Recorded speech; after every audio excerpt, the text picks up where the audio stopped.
alaikum, salam alaikum. Salam alaikum. Kabefo, kabeko nyumandon, kafo. Au be salam alaikum. Wa rahmatullahi ta'ala wa barakatuh.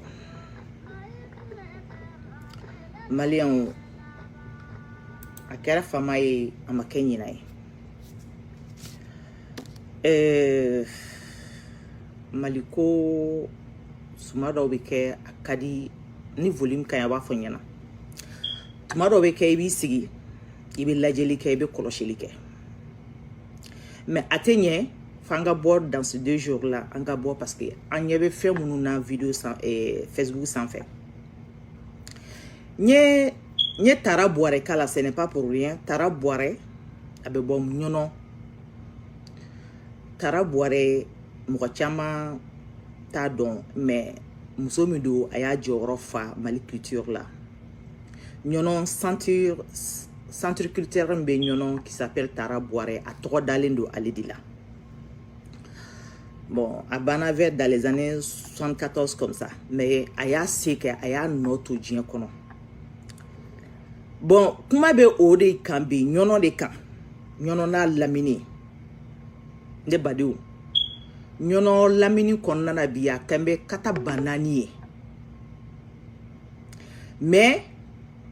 fake news do fana bala. Olube komi femunu fana te chien olubala. Nyono kono ay image chama e kosta ina. Klef la na image ube ka circuler.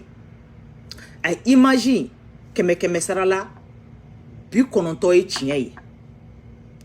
Ay image do ye a fora kube ka mgonifun da kuku kantike. Oto nyono kono na ye oye fake news ye ka kola juguya ambo fo. Yananga dokuma kono na ambo fo. Ota ala. Anye image wore kosa ina ukeme ka anga surasu da ku bolo fla siru kofe. Ote image kuraye oyo korolenye okera amena oyo takana na oye sisa wala saka mgonifun dusubo. O imagine nunu o kote ambo fo ko bokma kola men sigi ko emi ebi nyono be ka wuli nyono ka krefe dugu ay hakato okay nyono kono bi krefe dugu chamambe akeme kata banani. Les bandits armés non identifiés ou be katasuma wuli mogo la nyonon kono bi nyonon dafe dugu la bi nyonon na lamini ou be ka kata banani wuli nyonon ka lamini na bi ne badiou nango nunu mako jihadisu do jihadisu te jihad koro mi mami be kelela ala kama lillahi wa rasuli nunu te jihadisi we nunu e bandu de dron tigite Mali la Mali kera be je mi manan jambu oke o de groupe wulendo be ka tado mo la sabula nango ko jihadisu ala kelete niye maslame ka nite slameya keleye nite la ilaha illallah muhammad rasulullah sallallahu alaihi wasallam nita keleye sabula anga dinete mashi baliki daire menyine mo ka malo mole malo kane ka ban ubuna malo gosi kata tasuma do ala ka jeni wallahi islametake kata dugu wuli ka dugu den fali kera de sumi yera kungo yera kono sumi dispersera dans les tala alisa amase ka hakedon fali kera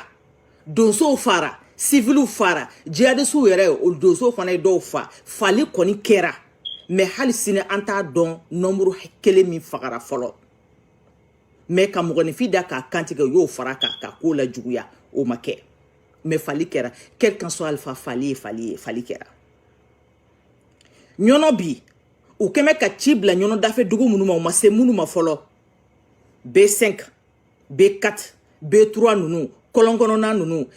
molodo koni molodo utaye molodo ye mi mogo munu be ni zone nunu do ba do me ka dugu munu foni ka damina nyono ka jigi ka ta kuruma jabali dogofiri nampala nye di mbeke bien avant aujourd'hui on passera ni dugu nunu bɛɛ fɛ donc dugu nunu bɛɛ bɛ jihadistes bolo bi u kɛmɛ ka convention signer dugudenw ye dɔw bɛ yen u b'a fɔ ko an tɛ convention yɛrɛ fɛ bilen a ye wuli yɛrɛ de ka Tomo an tun bɛ Tomo de tɔgɔ mɛn an ka ɲarabaw da ko Tomo mais n'i bɛ Tomo ɲini bi taa Mali kɔnɔ kana taa yɔrɔ jan i bɛ taa Tomo ɲɔrɔ Mali kɔnɔ bi Tomo tɛ kɔrɔ tɛ dɔwɛrɛ ye dugu kuturu kelen mun mɛn i bɛ taa sɔrɔ maa si tɛ baganw kɔ o bɛ Mali de kɔnɔ bi ne badenw violi ka bi dugu ka musow violer o bɛ Mali de kɔnɔ bi ka denw n'u mansaw fara ka den fitinin n'a ba fara a bɛ Mali de kɔnɔ bi image dɔw bɛ n'i y'a ye a bɛ k'i kɔnɔ ko image a bɛ k'i kɔnɔ ko Sierra Leone kɛlɛ waati image don a bɛ k'i kɔnɔ ko Somali kɛlɛ waati image don o tɛ dɛ nin kɛra ɲɔnɔ wa ci bila mɛ ɲɔnɔngaw ko k'u bɛ na ɲɔnɔ fana kɔnɔ k'u bɛ na ɲɔnɔ k'a tɛ mɛn u bɛ ka dugu ninnu minɛ ka na u bɛ ka dugu ninnu minɛ ka na ne badenw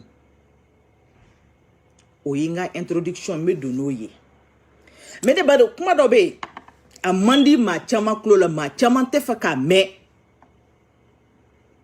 mais min ye tiɲɛ an b'o fɔ ɲɔgɔn ɲɛna min ye tiɲɛ an b'o fɔ ɲɔgɔn ɲɛna ne ko ni surasi dɛsɛra ka jamana lakada ni surasikɛ dɛsɛra ka jamana bɔ bolo la jɔn bɛna jamana bɔ bolo la ɲininkali b'o yɔrɔ de la ni surasi dɛsɛra ka jamana libérer ni surasikɛ dɛsɛra ka jamana bɔ bolo la jɔn bɛna jamana bɔ bolo la an k'an yɛrɛ ɲininka o la bi bi in na surasiw ninnu sera ka dugu joli libérer Mali kɔnɔ u sera ka dugu joli libérer hali sini dugu bɛ ka minɛ ka fara kɔrɔlen kan hali sini mɔgɔw bɛ ka wuli ka fara kɔrɔlen kan érifisé bɛ ka caya Mali kɔnɔ bi n ta yɔrɔ tɛ n na jigi tɛ n na n b'a kɛ cogo di o de kɛra anw ka jamana ye bi ɲɔnɔ école tɛ se ka taa ɲɔnɔ falen don ɲɔnɔ dugu kɔnɔna falen de ko da kɔnɔ ɲi kɔlɔnkɔnɔ mɔgɔw nalen don ɲɔnɔ minnu bɛ ɲɔnɔ olu yɛrɛ bɛ k'a essayer ka bɔ ɲɔnɔ ka yɛlɛma Bamakɔ sabu o sirannen don jusqu'à quand ça va s'arrêter les militaires jusqu'à quand cette situation va s'arrêter c'est la question que moi je me pose aujourd'hui je vous pose la question les militaires qui sont au pouvoir les 5 militaires qui sont au pouvoir moi je suis l'avocat défenseur des militaires. Moi, je défends les militaires tous les jours que Dieu fait, je défends les militaires. Mais pas les 5 militaires qui sont au pouvoir. Les militaires, nous ne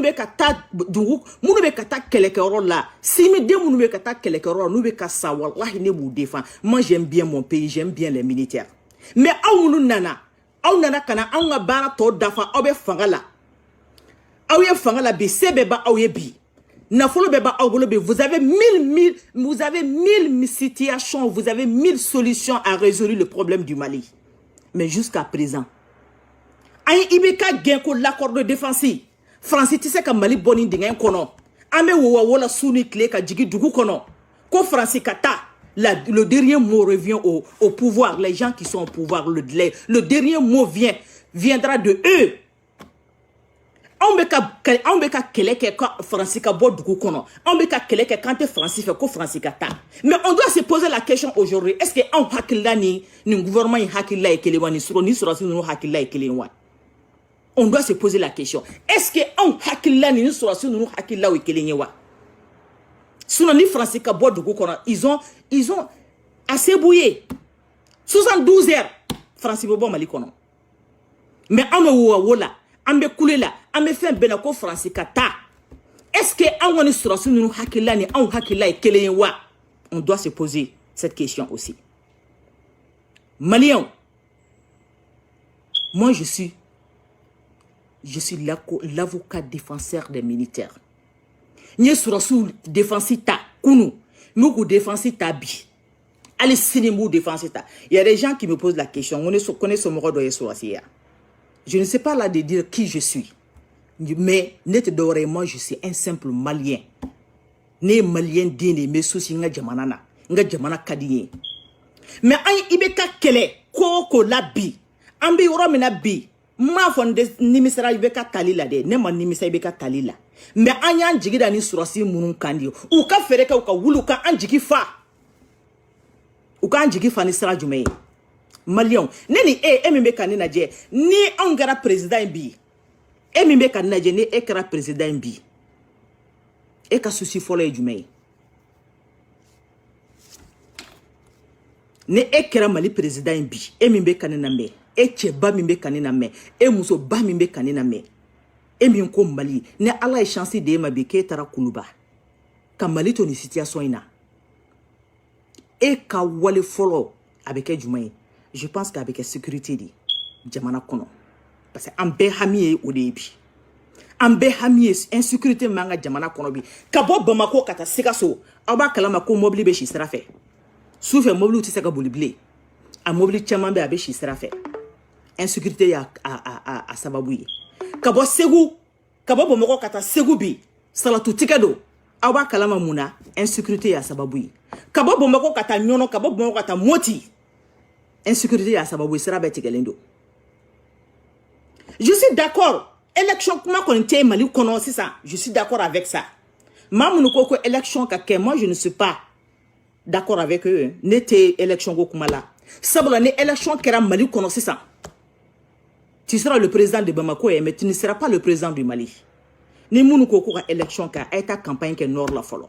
ni minnu ko ka élection kɛ a ye taa Moti centre a ye taa 5e région la ka taa campagne kɛ ni minnu ko ka élection kɛ a ye taa Moti Segu kɔfɛla la ka taa campagne kɛ n'a tulo la waati min a bɛ sɔrɔ ka na campagne kɛ Bamako mais k'i sigilen to Bamako k'a ka taa élection a ye taa campagne kɛ nin yɔrɔ ninnu na fɔlɔ n'aw bɔra yen n'aw nana an bɛ sɔrɔ ka élection kɛ sabula ni élection kɛra sa tu seras le président de Bamako mais tu ne seras pas le président du Mali tellement insécurité warala tellement jamana kɛmɛ baara ye bi an bolo bon ne hakili la e min bɛ ka nin na mais ni Ala ye chance de ma k'e ka se kuluba bi e ka hami fɔlɔ bɛ k'i min ye ka sécurité sabati Mali kɔnɔ ni surasi ninnu kan ka sécurité insécurité min bɛ Mali kɔnɔ ni surasiw dɛsɛra ni surasi ninnu dɛsɛra ka jamana lakanda e ni ne anw bɛ se ka jamana lakanda n'i bɛ tiɲɛ mɔgɔ fɛ i bɛ tiɲɛ de fɔ a ɲɛna mais kan ka nin kɛ bogo ye ko k'an sigi a kan parce que ko n'an y'o fɔ k'an bɛ surasiw affaiblir ko n'an ye tiɲɛ fɔ k'an bɛna surasiw affaiblir ko n'an ye tiɲɛ fɔ ko n'i ye tiɲɛ fɔ k'i kɛra jamanaden jugu ye quel qu'en soit alpha a ye traité de min ka d'aw ye a ye traité de ça mais an bɛ tiɲɛ fɔ an bɛ yɔrɔ min na bi ça va pas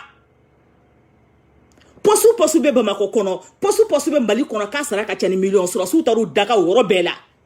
surasikɛ mana ban fɔlɔ na ka taa i kɛ bureau kɔnɔ miliyɔn minɛ na e bɛ se ka jamana libérer bilen yan maa ma bɛ kɛlɛ dɔn a cadre baw a officier ba a bɛɛ bɛ Bamako ne ko kɛlɛ bɛ Bamako de yan kɛlɛ tɛ Bamako kɛlɛ bɛ yɔrɔ min na pour que o tɛ se ka taa yen pour que officier baw bɛ wele ka n'u bila bureau kɔnɔ sara bɛ maa yɔrɔ yɔrɔ sara ka ca ni miliyɔn 2 ni miliyɔn 3 a ye taa vérifier n'u tɛ ɲini k'an ka maire wuli ka bɔ yen k'o kɛ surasiw ye surasiw an ma aw supporter nin kama on y'a supporté parce qu'on veut libérer le pays. On y'a supporté parce qu'on veut faire jamana in ka boni dingue kono. Mais surasiw mais la fin de fois on y a jamana bɛ ka jigi dingue kono ka aw to yi. Le moment que aw bɛ ka wuli aw bɛ ka kɛlɛ kɛ bureau kɔnɔ n'aw la. Le moment que aw bɛ ka yala vérifier kɔnɔ surasiw le moment que aw bɛ ka hɛrɛ bɛɛ ta ka ɲɛsin aw yɛrɛ ma o temps kɔnɔna Mali bɛ ka jigi dingue kɔnɔ diɲɛ don o don surasiw a ka d'aw ye a man di aw ye ne b'a fɔ. Sabula an kun sigilen don an kun hami ye min ye m'a fɔ an ma dɔɔnin kɛ dɛ m'a fɔ an ma dɔɔnin kɛ dɛ mais an bɛ min nɔfɛ an ye IBK gɛn ko minnu na l'accord de défense a ka wuli ka bɔ yen surasiw halisa aw bɛ ka mun makɔnɔ san kelen ni kɔ bɛ aw nana accord de défense bɛ yen n'i y'a ye kuma fɛn bɛ ka fɔ bi an bɛ Faransi ka taa Faransi kana taa wa ye halisa accord b'an ni ɲɔgɔn cɛ kɛ. On ye ko bɛ kɛ ko Faransi ka taa an dɛsɛra Faransi y'a bel et bien de Faransi ko signature de nana l'ale wa signature bɛ wuli signature de b'ale wuli ka bɔ yen ne ko signature mun b'a ko la de surasiw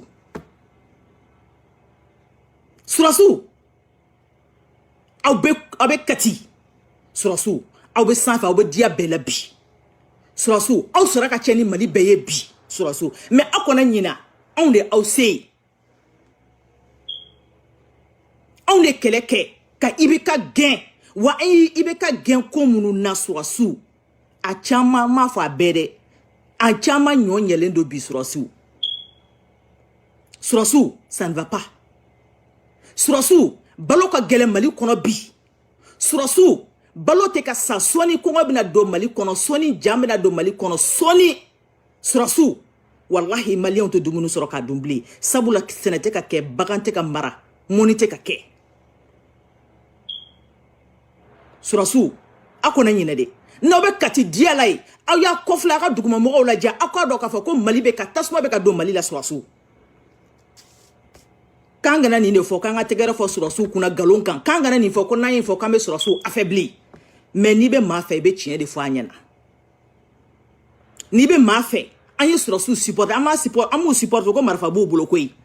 an m'u supporter ko Berlin b'u bolo k'u b'u da jɔ an na an m'u supporter k'u cɛ ka ɲi ni Mali bɛn an k'o de ko solution b'u bolo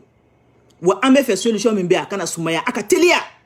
sabula an sɛgɛnna sabula kɔngɔ bɛ Mali la sabula ta bɛ ka don Mali kɔnɔ sabula Mali an t'a dɔn bi an bɛna taa an komi an bɛ taa an jami ni surasiw kɛmɛ k'e ka na diya surasiw ma ne ka na diya dɛ ne ka mɔgɔ tɛ mɔgɔ ka na diyalen na ne bɛ n cogo kelen na depuis kunun bɛ cogo min na bi n bɛ ten ne ko Mali di ne tɛ mɔgɔ ko ne tɛ mɔgɔ tɛgɛrɛ fɔ maa ye ni situation na ta ne se ka tɛgɛrɛ fɔ surasiw ye ni situation na sa ne tɛ tɛgɛrɛ fɔ politicien ye n tɛ tɛgɛrɛ fɔ politicien foyi ye ni situation na ta sabula an kun hakilila ye min ye halisa san kelen ni kɔ bi an ma ɲɛ sɔrɔ a la fɔlɔ don o don dɔ bɛ ka minɛ ka fara dugu kan don o don dɔ bɛ ka minɛ ka fara jihadistes bɛ ka fanga sɔrɔ diɲɛ don o don ka taa fɛ convention minnu bɛ ka signé nin ye a conséquence ye mun ye a dɔw kɔnɔna n bɛ n'a fɔ aw ɲɛna n'u taara dugu min minɛ aw b'a signé n'i ye su hakɛ min k'i cɛ fɛ i bɛ tila ka taa dɔ kɛ olu yɛrɛ fɛ yen denmisɛnnin san 13 wa san 15 i b'o o bɛ furu n'u donna dugu min kɔnɔ aw bɛɛ bɛ fini finman don n'u donna dugu min kɔnɔ aw tɛ télé lajɛ bilen n'u donna dugu min kɔnɔ Allahu akbar kata banani don wallahi nin bɛɛ de bɛ convention in kɔnɔ ko ka ca mais an ka jamana an m'an sigi ta ka nin lajɛ wa nin conséquence bɛna wolo mun na nin bɛna wolo mun de la mun na jihadistes bɛ ka fanga sɔrɔ an ka jamana kɔnɔ fo bi fan filɛ yɔrɔ min na bi mun na jihadistes bɛ ka dugu minɛ ka fara kɔrɔlenw kan mun na jihadistes bɛ kariya ka lettre ci dugumɔgɔw ma k'a ye wuli k'an bɛ nalen wa foyi tɛ bɔ a la wa o tɛ bali maa la dɛ jihadistes bɛ lettre de ci jihadistes bɛ ci fɔ k'a ye wuli nin tile hakɛ in na an bɛ nalen o tile hakɛ kɔnɔna na fara dɛmɛ tɛ se ka don olu dugulamɔgɔw ma o tile hakɛ kɔnɔna na faama tɛ na k'an bɛ yan k'a y'aw jigi ka an ye o tile hakɛ kɔnɔna na u tɛ maa si ye wa jihadistes bɛ na fana k'u ka dugu wuli k'u gɛn i bɛ maa dɔw ye fininasiri b'u kunna denw b'u kɔ la musow wallahi a bɛ k'i kɔnɔ k'i bɛ ka Somali image kɔrɔ dɔ de lajɛ a bɛ k'i kɔnɔ k'i bɛ ka Rwanda image kɔrɔ dɔ lajɛ kana taa yɔrɔ jan nin bɛ ka kɛ Mali la sisan an bɛ waati min na sisan maa minnu ko image faux don ko fake news don c'est archi faux fake news tɛ c'est la pure réalité ni an ka Mali réalité de bi an ka Mali situation de filɛ nin bi Maliyɛn sɔn dɔ b'an na n'an ye maa min kanu dɔrɔn an tɛ fɛ k'o jugujugu fɔ n'an y'i kanu dɔrɔn an bɛ ko duman nkalon ta k'a da i la n'an y'i kanu an bɛ ko duman nkalon dɔ ta k'a da i la walasa maa wɛrɛ bɛ se ka k'i fɛ wa n'an banina an bɛ jugu nkalon ta k'a da i la walasa maa wɛrɛ bɛ se ka ba i la Maliyɛnw an k'a kɛ Mali ko ye an kana kɛ mɔgɔ ko ye n'o de fɔ ni mɔgɔ ko don maa si ko man di ne ye ka tɛmɛ n yɛrɛ kan ni mɔgɔ ko don ne ka di n yɛrɛ ye ka tɛmɛ bɛɛ kan mais ni Mali nana Mali ka fisa ni ne ye bi n'i ye i jan ka yɛlɛ n'i ye tɛgɛrɛ fɔ ko dugu ka di dugumamɔgɔw lajɛ dɔɔni olu bɛ gɛlɛya minɛ i bɛ n'a dɔn i kan ka min kɛ i b'a dɔn n b'a dɔn hali ni ye diɲɛ kɛ sɛkulukulu dɔ bɛ sanga siri a kɔnɔna na n b'o kalama mais an ka to k'an kɔfilɛ dɔɔni jamana in na an ka to ka dugumamɔgɔw lajɛ an ka mɔgɔw ka gɛlɛya ta an ka analyser an ka mɔgɔw ka gɛlɛya ta an ka solution ɲini a la video in tɛ janya ne bɛ bɔ kuma kɔnɔna na mais surasiw ɲininkali kelen ne m'o de kɛ aw la surasiw les militaires n bɛna ɲininkali dɔ de k'aw la jusqu'à quand ce fléau va s'arrêter jihadistes bɛ ka dugu minɛ diɲɛ don o don ka fara kɔrɔlen kan jusqu'à quand ni méthode min b'aw bolo ni ɲɛ min b'aw bolo ni solution b'aw bolo Suraso a y'a teliya parce que n'a m'a teliya a bɛna sɔrɔ maliyɛn caman sara dɛ Suraso jusqu'à quand ce fléau va s'arrêter kelen Suraso ni aw de sera ka jamana libérer Suraso jɔn bɛna jamana libérer ni militaire de sera ka jamana libérer jɔn bɛna libérer Suraso responsabilité ba de b'aw bolo sabula aw ye militaire de aw bɛ fanga la bi wa jamana minɛnen don normalement Suraso wallahi ala aw man kan ka sunɔgɔ ka fa Suraso wallahi hala aw man kan ka dumuni kɛ ka kɔnɔ fa ka se degré dɔ la bi parce que kɔngɔ bɛ don aw la kɔngɔ aw de vous êtes responsable aujourd'hui mais le pays est en feu vous êtes responsable aujourd'hui an ma ɲɛsin aw de ma kunu a tiɲɛna a y'a ɲɛsin IBK ma wa bi n'a tiɲɛna an ma ɲɛsin aw de ma dɛ aw de bɛ fanga la pouvoir bɛɛ bɛ aw de bolo mais an ka jamana tasuma bɛ ka don a la jihadistes bɛ ka jamana minɛ Suraso ne aw bɛ taa dugu la aw bɛ avion ta mais n'anw bɛ taa dugu la an bɛ mobili de boli attaque bɛ sira fɛ Suraso hali o don mobili bɛ ka attaquer mobili u bɛ Suraso dalen don mobili kan k'u bɛ taa bila frontière la entre diɲɛ ma u ye attaque a Suraso bɛɛ sara ka ban sira fɛ bi n'i y'i ka voyage ta n'i y'i ka doni ta k'i bɛ taa sira fɛn fɛn kan bi n'i sera i bɛ barika da Ala ye ja an kun man diya Mali kɔnɔ an t'a dɔn ja an kun man diya Mali kɔnɔ an t'a dɔn bi da bɛ mɔgɔw ye sunɔgɔtu ye Suraso solution min b'a bolo a y'a teliya Suraso ni solution min b'a bolo a y'a teliya Suraso an bɛɛ ko Russie ye solution ye an ɲɛ mɛnɛ sira la dɛ Suraso an bɛɛ ko Mali bɛɛ ko Russie de solution ye an ɲɛ mɛnɛ sira la dɛ halisa mun na Russie tɛ ka na Suraso sabula anw presselen don anw bɛ ka sa ka ban kɔngɔ de bɛ ka anw minɛ anw bɛ déplacement na anw déplacelen don an y'an ka so bila an y'an ka dugu bila an y'an ka jamanaw bila taayɔrɔ t'an na nayɔrɔ t'an na Suraso aw ko ni sura ko ni Russiw nana ko nin bɛɛ bɛ ban Suraso anw ɲɛ mɛnɛ don sira la mun na Russiw tɛ ka se ka na Suraso an ko France mi responsable France de bɛ ka nin bɛɛ kɛ Suraso mun na aw dɛsɛlen don ka France gɛn ka bɔ an ka jamana kɔnɔ Suraso ni porteur d'uniforme un militaire ni i ma se k'i ka jamana kisi ni ma se k'i ka jamana bɔ bolo la Suraso ne tɛ se k'a kɛ civil tɛ se k'a kɛ na aw dɛsɛra jɔn mana jamana in bɔ nin dingɛ kɔnɔ donc ni solution b'a bolo a y'a teliya ni solution b'a bolo a y'a teliya Suraso sinon ça va pas du tout ni kɔngɔ ye an minɛ jama murutilen ma ɲi dɛ Suraso wallahi jama murutilen ma ɲi